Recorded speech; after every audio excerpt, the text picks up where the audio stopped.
안녕하십니까. 거꾸로 투자하는 쇼킹 부동산입니다. 어제 또 하나의 집값 호재가 사라졌다 시작해보겠습니다. 그 전에 구독으로 인생 바꾸시기 바랍니다.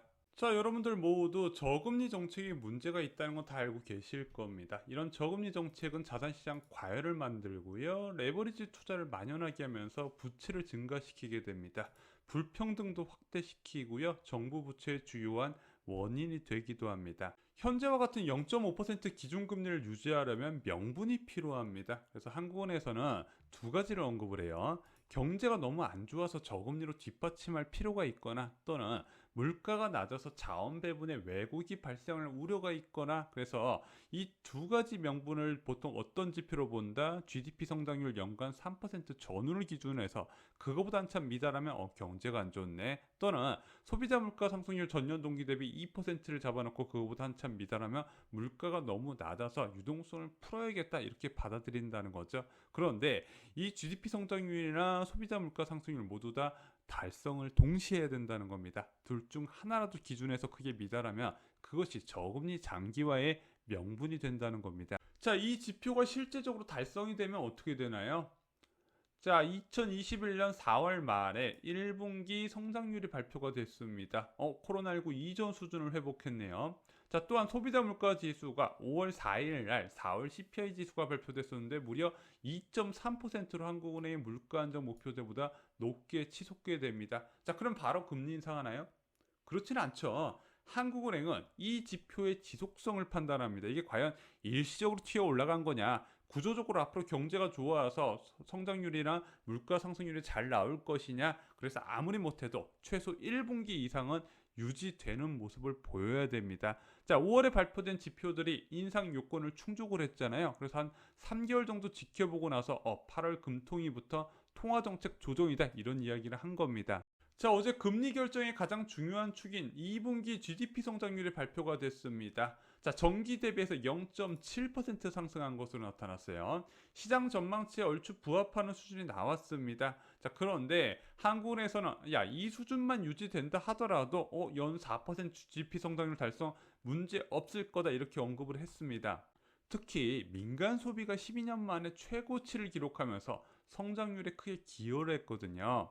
자, 2분기부터 소비자 민간 소비가 크게 급증을 하다 보니까 성장률을 이끌어 버리네. 자, 여러분들 민간 소비가 크게 늘어나면서 성장률을 이끌었다는 얘기 오랜만에 들어보셨죠? 자, 그러다 보니까 2분기 소비자 물가 상승률이 급등한 것이 단순하게 원자재 가격 급등 요인 하나만 보기엔 좀 무리가 있지 않냐, 이렇게 보는 한국은행이 바뀐 전망이 나오기도 했습니다. 그래서 저희가 지난 시간에 영상으로 소개해 드렸었죠. 수요 확대에 따른 중장기적 인플레 가능성에 대한 보고서가 한국은행에서 나왔습니다. 왜? 공급층 인상 요인과 수요층 인상 요인이 겹쳐 있다는 거죠. 이게 동시에 작용하다 보니까 통화정책 변화를 할 수밖에 없는 환경이 생겼다는 부분입니다. 자, 그런데 국제통화기금이 어제 한국 경제 성장률 전망치를 상향 조정했어요. 4.3%로 올려 잡았습니다. 4월 전망치보다 0.7%포인트 더 높게 잡은 겁니다. 그래서 정부가 지금 가장 긍정적으로 보는 게 4.2% 달성 가능성이었는데 4.3%를 IMF에서 제시를 해버린 거죠. 자, 왜 이런 근거, 무슨 근거로 이렇게 제시를 했나 봤더니 정부가 지금 추경을 준비하고 있잖아요. 적극적인 재정 정책에 대한 영향을 받을 거래요. 또한 코로나19 재확산 감안해도 성장률은 오히려 상향 조정할 것이다, 이렇게 봤던 부분이거든요. 한마디로 코로나19 재확산에 따른 불확실성 증가와 내수 침체 부분이 성장률을 끌어내리지 않을 것이다, 이렇게 봤던 겁니다. 자, 이로써 8월 금통위의 금리 인상 가능성이 높아지고 있습니다. 한국 경제가 2분기 연속 확실한 성장세가 나타나고 있다는 것을 지표로 보여줬습니다. 자, 이렇게 성장이 견실하게 나타나고 있는 상황에서 물가 불안은 지속이 될 것 같아요. 자, 공급층 인상 요인에 따른 6월 생산자 물가 지수가 6%대로 지속이 되고 있는 부분입니다.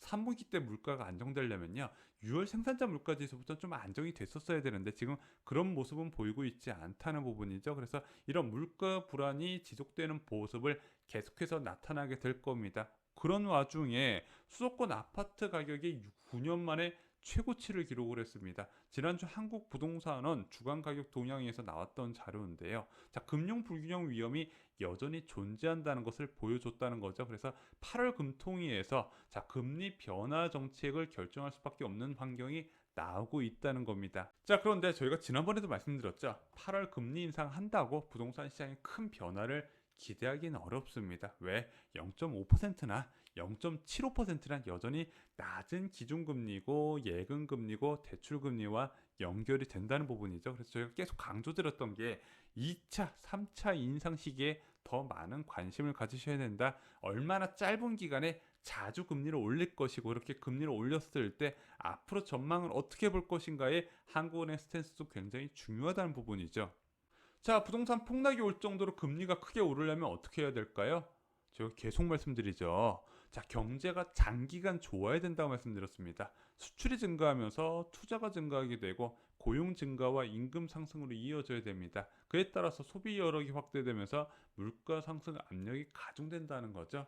생산 부문의 자금 수요가 크게 증가해서 전반적인 자금 조달 비용을 상승시켜야 되고 수요 측 인플레 요인에 따른 물가 상승 압력도 강화가 돼야 됩니다. 자, 이것이 바로 지속적인 금리 인상과 연결이 된다는 거예요. 그런데 금리를 지속적으로 올려도 경제 성장 기세가 워낙 탄탄하기 때문에 그것을 버틸 수가 있네. 그러면 금리가 어디까지 올라가나? 그 과정에서 자산 버블이 붕괴된다는 겁니다.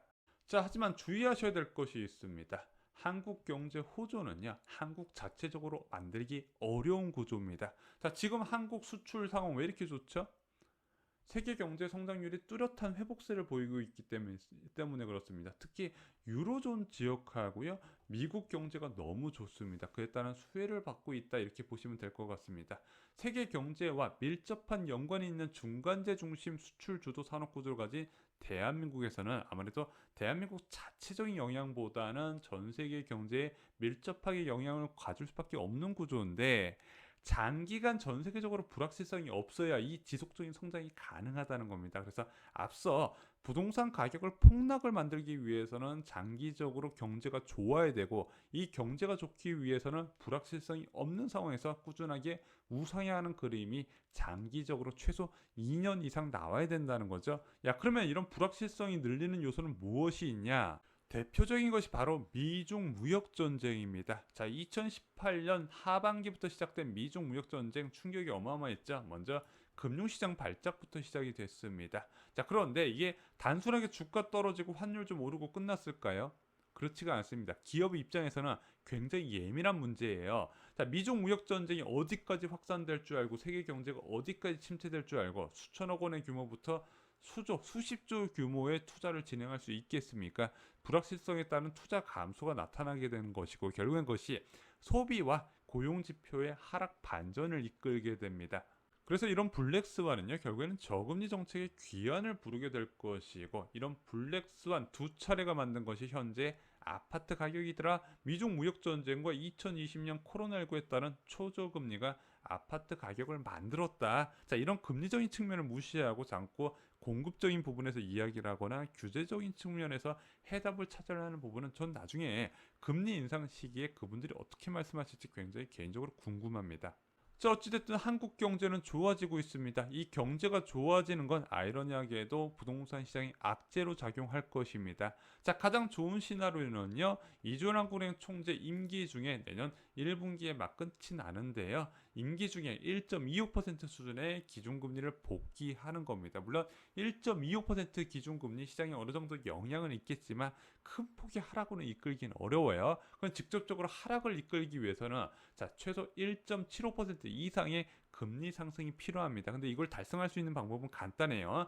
1.25%까지는 금융 불균형 차원에서 접근을 하는 것이고 그 이상 부분은 결국에는 물가 상승률로 보여줘야 된다는 부분입니다. 근데 물가는 딱 저희가 두 가지를 보라고 말씀드렸습니다. 첫 번째가 유가입니다. 유가가 내년까지도 지속적으로 올라줘야 되는 거예요. 그래서 전 개인적으로 올해 10달러대에 넘는 유가 부분이 좀 마음에 들지는 않아요. 올해는 그냥 60달러대에서 머물고 내년에 70달러, 80달러까지 가는 그림이 가장 좋거든요. 그래서 유가의 지속적인 상승세가 동반이 되어야 되고, 또 하나 미국의 빠른 긴축으로 원화 약세, 그에 따른 수입 물가 상승이 필요하다. 이 두 가지가 중요하다. 다시 한번 강조를 드립니다.